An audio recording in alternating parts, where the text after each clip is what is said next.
Yo, what's good YouTube? It's your boy Dez Reacts back with another YouTube video, man. In this reaction, we got the D-Day Victoria Cross, the actions of C.S.M. Stanley Hollis, June 1944. I've never heard of this. I know it's gonna be pretty insane because it's so freaking hard to get the Victoria's Cross, and you basically gotta die. And we all know that World War II was probably the bloodiest war ever, and so I feel like we're in for a treat on this one. I don't know what C.S.M. means. If you guys know, let me know in the comments. And please smash that like button, hit the subscribe button if you haven't already. And let me know in the comments your thoughts and feelings on this video. And yeah, if you'd like to support the channel, man, links right here. And the greatest raid of all time will be in the members only videos this weekend, so man, stay tuned for that. It's about to be freaking crazy. If you want to join, hit that join button. If not, it's okay. We're still gonna have some bangers on the channel. So man, without further ado, let's get it. And I'm sorry if I look tired, just because I am. It's pretty late right now, but I do it for you guys.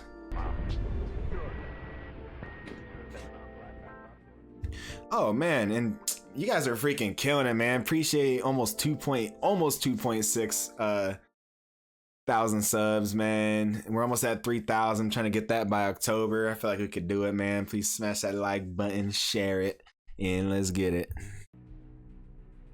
On the morning of the 6th of June 1944, the British 50th Northumbrian Division began landing on Gold Beach on the Normandy coastline as part of Operation Overlord. Leading the 50th ashore were the... And I just gotta say, man, I don't know why I didn't really mention D-Day like that, man. D-Day is freaking crazy. We all know the stories. We probably all seen the scenes from Saving Private Ryan and stuff, and you know, probably read about it, man. Deaths were crazy on beach landings, and you know, this front and like the Asian front too in Japan. So man, this is beach raids are crazy, bro. They're super bloody, super dangerous, but these brave men, man, they're built different, man. People were just built different back then. I'm just gonna leave it at that. Let's get it. 69th and 231st Brigades, which both had 2 infantry battalions forward to conduct the initial assault on the beach. In 69th Brigade sector, this was conducted by the 5th Battalion, the East Yorkshire Regiment, and the 6th Battalion, the Green Howards, where the latter's war diary recorded. Do they have bicycles? These dudes right here got bicycles. I didn't know they used bicycles in the war. I think that's a bicycle they got. That's crazy, bro. But just imagine that scene right there. And imagine the ship doors open, you know, or not the ship, your like boat doors open, and there's just machine gun fire is going into it. And you have to wade in water waist deep. In that. Crazy.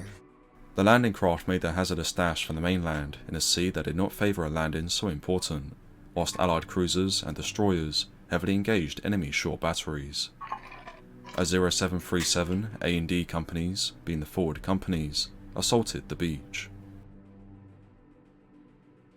Against minimal opposition, the 6th Green Howards landed and began moving off inland, with its D company heading to its first objective, which was a German gun battery at Montfleury. Initially, this advance went as planned, with 2 platoons from D Company making a swift move forward and getting into the area of the battery. However, no sooner had they done so did a German machine gun open fire on their rear sections, effectively cutting off the 2 platoons from the rest of D Company, which was, in the meantime, still making its way forward. Okay, so it seemed like when they landed on the beach, it wasn't that crazy. It wasn't, you know, it's pretty minimal opposition. It wasn't like some of the other beach landings. So they're moving their way to the objective, and it looked like when they were like in the middle of a field, German machine gunners just started unloading on them, and that's what it sounded like. And from that map, it looked like it was a pretty flat terrain, so I feel like there wasn't too much cover. Among those who was pushing up with the rest of D Company was Company Sergeant Major Stanley Hollis, who, on reaching the vicinity of a house with a distinctive circular driveway, identified the location of the German machine gunner, who was sighted in a camouflaged brook pit in a nearby field. Knowing that the 2 forward platoons were cut off and at risk of being wiped out, Sergeant Major Hollis charged across the open field and reached the enemy position, where he began firing into the pit with his Sten gun before throwing a grenade inside. Moments later, Yeah, so this dude's crazy, bro. He sprinted across the field, probably where minimal cover, like we said, and went into that little bunker with his submachine gun and a grenade. Now he's on his way to another bunker. the sergeant jumped down into the neighbouring trench and found 2 German soldiers killed and a couple more wounded. With this enemy position neutralised, Sergeant Hollis realised that the trench extending out from the rear of the Tobruk pit ran to an underground shelter about 100 metres away. Like before, the Sergeant Major moved off alone to secure it, and as he began to make his approach through the trench system, up to 30 German soldiers appeared from the shelter, with their hands raised above their heads and surrendering to the sergeant. Thus, within a few... What? Bruh. They feared this dude like that? He walked into a room. Okay, just imagine his scene, bro. First of all, he's a brave MFer. Stanley Hollis, that dude's brave, bro. He went off by himself, to clear the bunker at the LMG people. Killed both of them. Went to the trenches.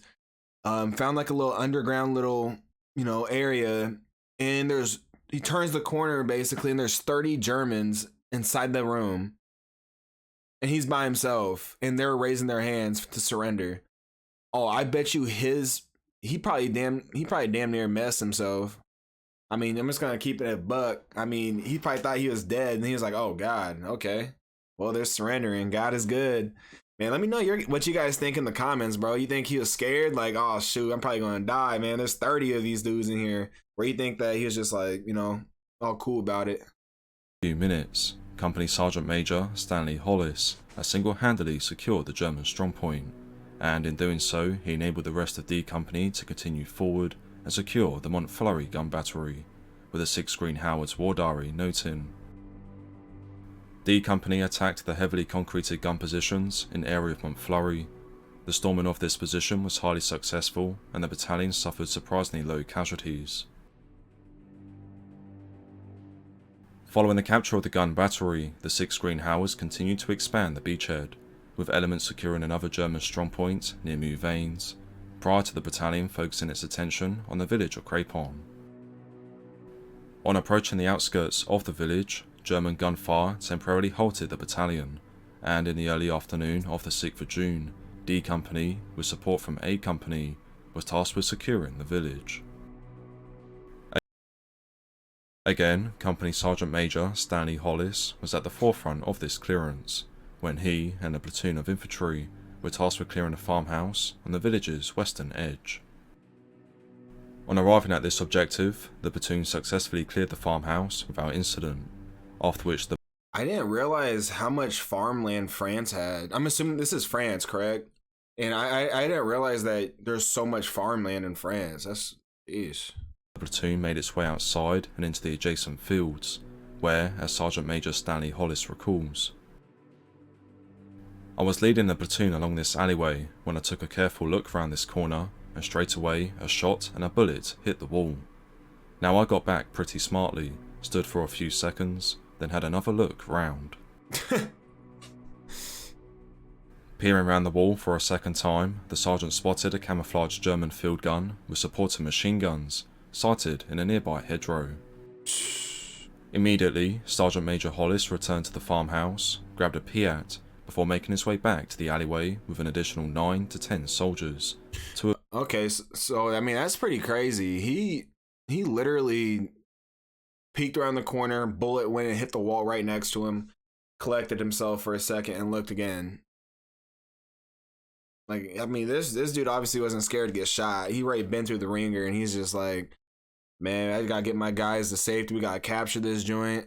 And if you guys don't know what a Piat is, he went to the farmhouse and grabbed a Piat. That's a like a little rocket launcher, basically. And it seems like he's about to blow up this position. 2 of whom were brain gunners. I got a Piat gun and I brought 2 brain gunners up with me. The other 7 or 8 chaps dashed across through the orchard to give me cover and fire while I crawled through the rhubarb, but they were immediately killed, all of them. I continued to crawl through the rhubarb to the forward edge, where I put the bomb in the Piat and fired it, but it was no good and it fell short. Jeez. After the detonation of the Piat round, Sergeant Major Hollis became the focus of the Germans in the hedgerow, with a bullet grazing his right cheek and a round from the field gun striking a building behind him. With his position untenable, the sergeant crawled back through the rhubarb patch and rejoined the rest of his platoon at the farmhouse. However, he soon realised that the two brain gunners had not withdrawn with him, and so he himself picked up a brain gun, walked back to the orchard, and proceeded to fire from the hip into the hedgerow. Oh my gosh, bro. Jeez. Oh my gosh, this sucks, bro. So his whole squad basically, or not his whole squad, some of the people were trying to give him cover fire in the field. They got mowed down by the LMG, you know, the mounted machine gun. Like they had no chance. And he's crawling through the rhubarb with the two of the Bren gunners.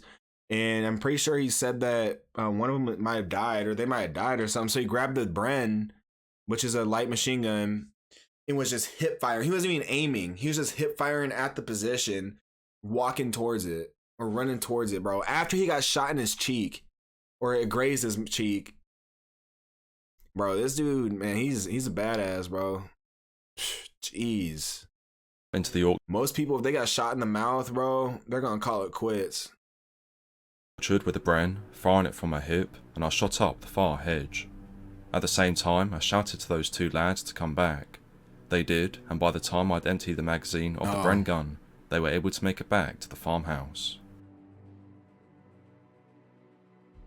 Following this brief engagement, Sergeant Hollis's platoon withdrew from the area of the farm and linked up with other elements of D Company, which had in the meantime been securing other parts of Crépin, and by 1500 on the 6th of June 1944, most of the village was in British hands.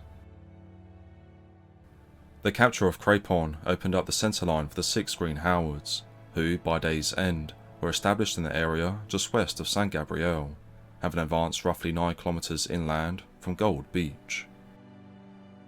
Undoubtedly, the actions of Company Sergeant Major Stanley Hollis played a crucial role in this successful advance, and on the 10th of October 1944, he was awarded the Victoria Cross, Britain's highest military decoration. Wow. The citation for this Victoria Cross concludes with, "In the course of a magnificent day's work, he displayed the utmost gallantry, and on 2 separate occasions his courage and initiative prevented the enemy from holding up the advance at critical stages.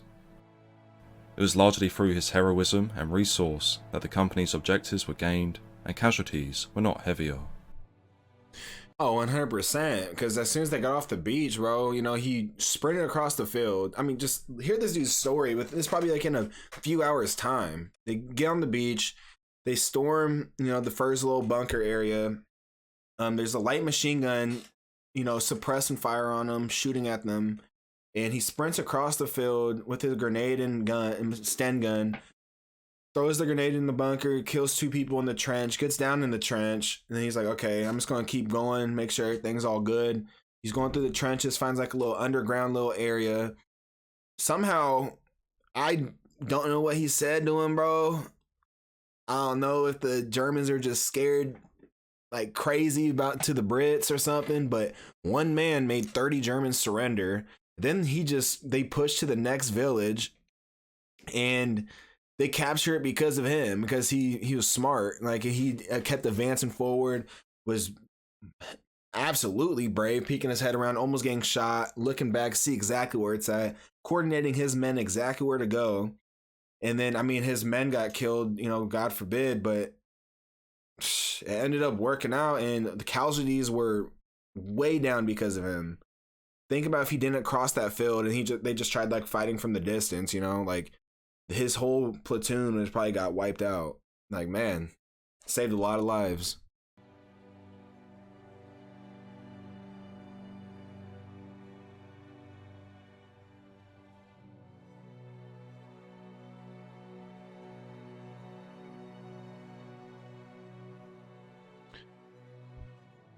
Okay, so he was in Dunkirk too. Ooh, I know that story. I know Dunkirk was crazy. Wow. El Alamein, is that in Africa? Was that in North Africa? Dang, so he was in all these incursions before he even went to Normandy and for D-Day.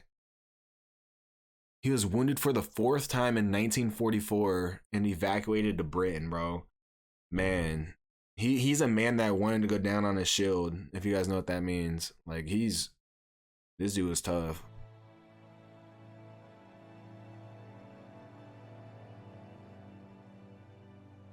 $59, dang, that sucks.